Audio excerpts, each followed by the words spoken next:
Hi friends, welcome back to Reimagining Our Faith. I hope you had a wonderful, meaningful Easter. And I want to pick up now where we left off several weeks ago before Lent with the story of Joseph in the book of Genesis. We had talked about Joseph's early life in those devotions earlier this year. So now I want to explore some of the experiences he had later in his life. So today our focus is when God brings up something we've tried to bury. Have you ever heard a word that instantly makes your stomach drop, like appointment or deadline, or maybe even laundry, because you know it's something you've been avoiding? Well, that's exactly what happened in Genesis 42 when Joseph's brothers hear the word Egypt. For Joseph, Egypt had become a blessing.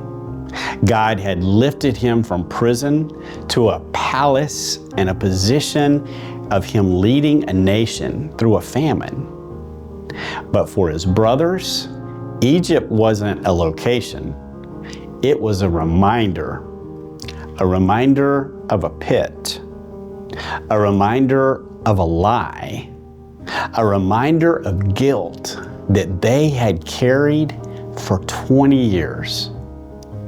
So when Jacob, Joseph's father, who Joseph had not seen for several years, says to Joseph's brothers, "Go to Egypt and buy grain," you can almost see the brothers freeze.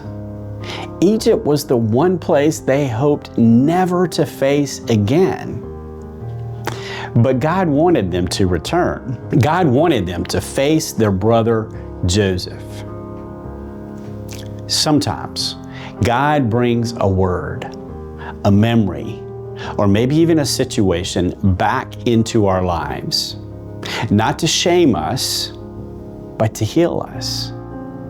What we avoid, God intends to redeem. What we bury, God intends to uncover with grace. If there is a word, a place, or a situation that feels like a spiritual alarm for you, maybe something you've avoided because it reminds you of a past failure or regret, God isn't trying to trap you in your past.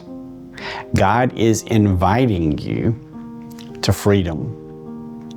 Today is the first week after Easter. It's a great time to trust that God is leading us toward healing, not toward shame. So this week, trust God. Trust God today. Trust that God wants you to live in grace, even as God helps us to reimagine our faith.